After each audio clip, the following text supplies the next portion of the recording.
What's up guys, this is Jeff from Sorta Healthy. Today I'll be focusing on the pros and cons of doing personal training as a career. And I get asked to talk about this all the time, and it's usually by people who are on the fence about starting a career in personal training. They're considering getting into personal training, but they're not entirely sure it's something that they really want to do. And I held off on making this video for a little while because I've made some other videos that do tackle some similar topics to this one, but the more I think about it, the more I see a need for this video specifically. I think there are a ton of people who are considering this line of work, but they want some honest answers and opinions first from someone who's been doing this for a while. So yeah, prepare yourselves for a brutally honest take on the pros and cons of personal training as a career. Before we get into all of that, all I ask is that you consider liking the video and subscribing to the channel if you haven't done so already. This is the best way to support this channel, which is a free resource to all fitness professionals. I really do appreciate the support, everyone. You're all helping this channel to grow. Now let's get in the rest of the video. And I think we'll kick things off with a positive note here, and we'll talk about the pros of a personal training career first. The first pro of doing personal training as a career is a pretty obvious one. In most cases, the barrier to entry is low. In the United States, you don't legally need anything to do personal training. You can go to bed as an accountant on Sunday night, wake up Monday morning and say to yourself, screw this accountant stuff, I'm gonna go train people. And if in that situation you actually did go and train people, even for money, there wouldn't be anything illegal about that. Now this all being said, nowhere reputable is going to hire you without a primary certification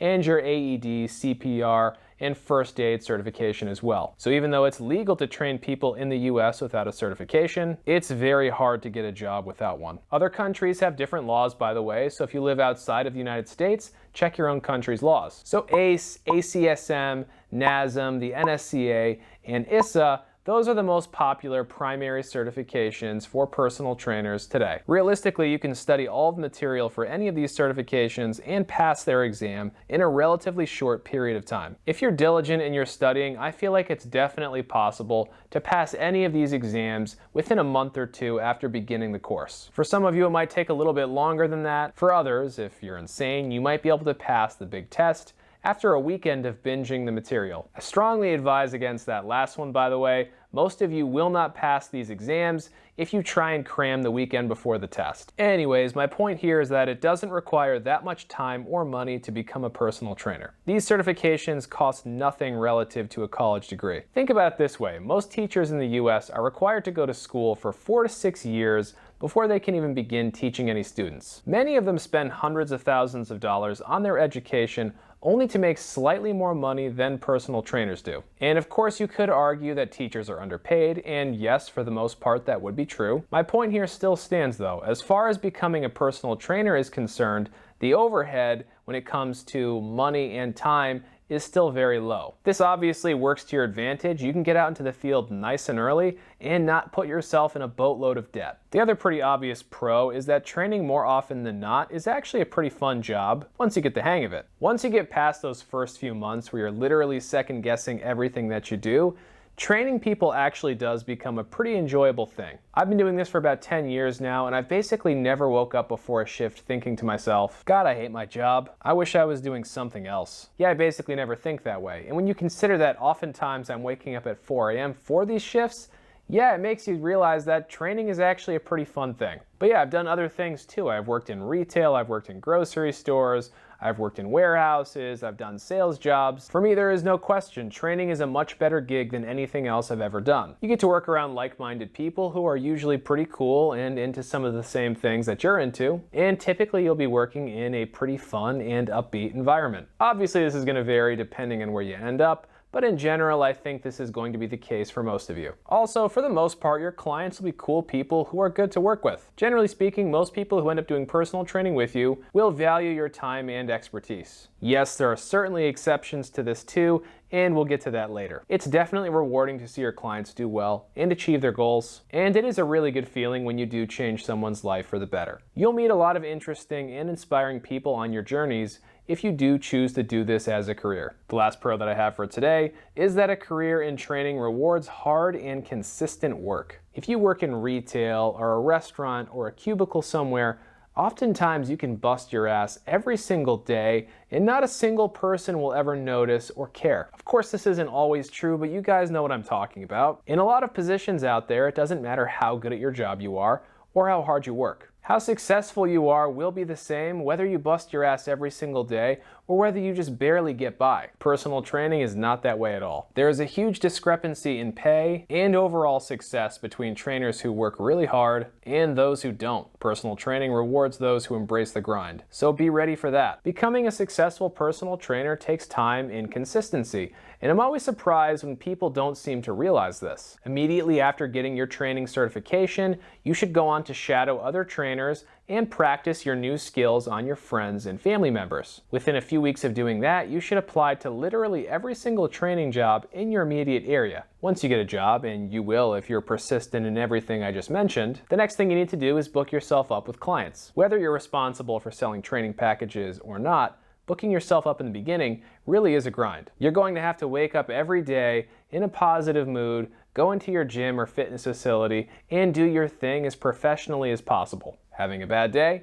Doesn't matter. Go into the gym, strike up a conversation with a few new members. You just signed on a new client and they want to train with you at 6:30 p.m. on Friday nights? Great, happy to work with you. Let's get you in shape for that wedding. And guess what? If you're unwilling to train that client at 6:30 p.m. on Friday nights, someone else will. Someone who's willing to work harder than you. Being willing to grind and work really hard is always important in this line of work, but in some ways it's most crucial when you first start out. Things get easier as you do this for a longer period of time, but the grind is always kind of there. That being said, if you're consistent in showing up every day with a positive attitude, and you're willing to go outside of your comfort zone and work hard, you will be rewarded. Your hard work will pay off if you're consistent. And once you're all booked up as a trainer, not only can you make a pretty good living, you're gonna feel like a successful badass who's out there improving people's lives. I know that's how I felt. I say felt because even though I'm still booked up as a trainer, that feeling does go away a little bit over time. And we'll discuss what I mean in that by going over the cons of doing personal training as a career. The most obvious con, once you've been doing this for a little while,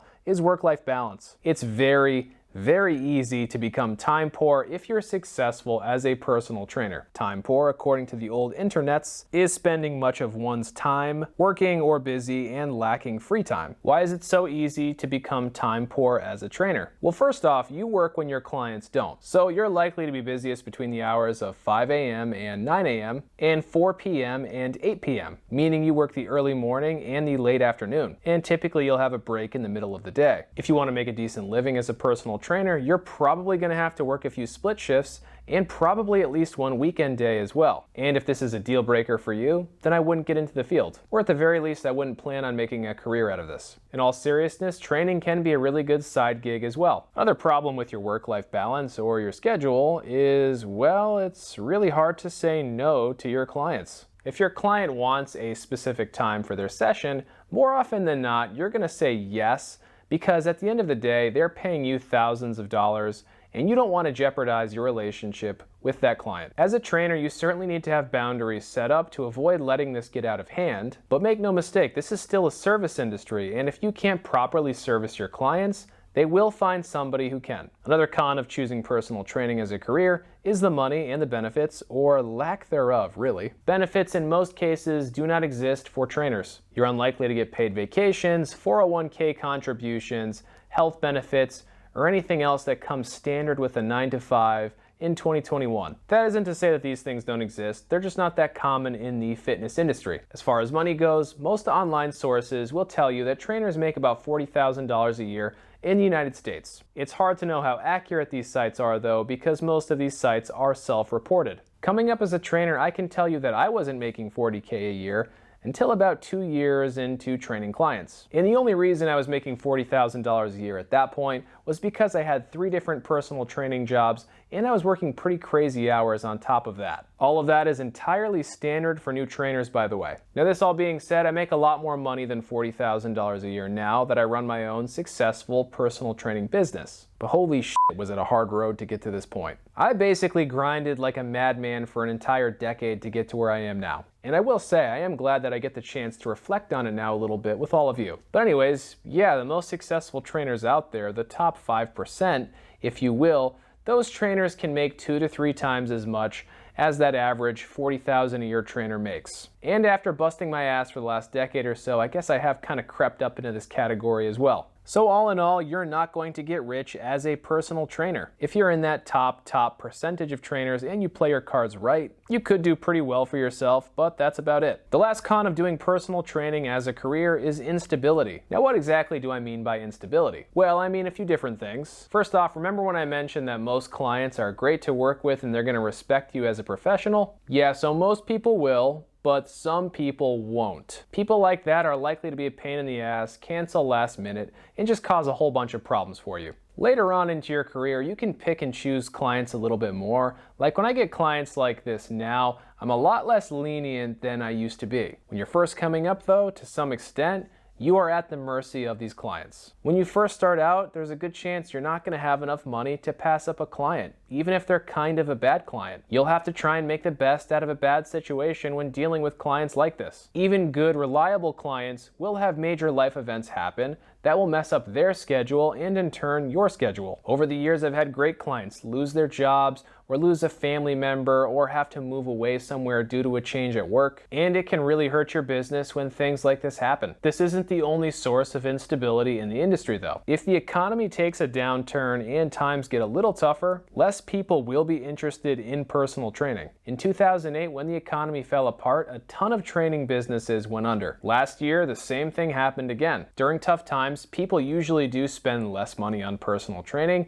which is still viewed as a luxury by many. That being said, many training businesses did continue to thrive in 2020. Mine was one of those, so it's not all doom and gloom. Another thing that can become a problem in this line of work is your own body. What if you get hurt? This form of instability is something that I've dealt with on and off over the years. I initially injured my shoulder back in high school, and I re-injured it in college. And to be honest with you guys, even to this day, it still isn't quite right. It's better for sure, but it's still a little bit of a problem. And there was a stretch of time about 3 years ago, for whatever reason, this shoulder was really bothering me. To be honest with you guys, I was in full-on panic mode because I was in the process of buying a house, and I was worried that I wasn't going to be able to do my job because of this stupid injured shoulder. Luckily, my shoulder did improve. It still flares up here and there, but it is considerably better now. By the way, I did buy the house too. All is good. My point here though is that this is a physical job, and sometimes even your own body can work against you. Despite the cons, I still want you guys to know that I do love personal training. It's not the right career for many of you, but it is the perfect career for some of you. Hopefully you guys appreciated my insight,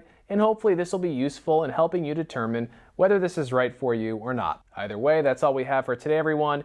And if you haven't already, please consider liking the video and subscribing to the channel because it does help the channel to grow and does allow me to make more free content for all of you. Thanks for watching, everyone, and until next time, stay sorta healthy.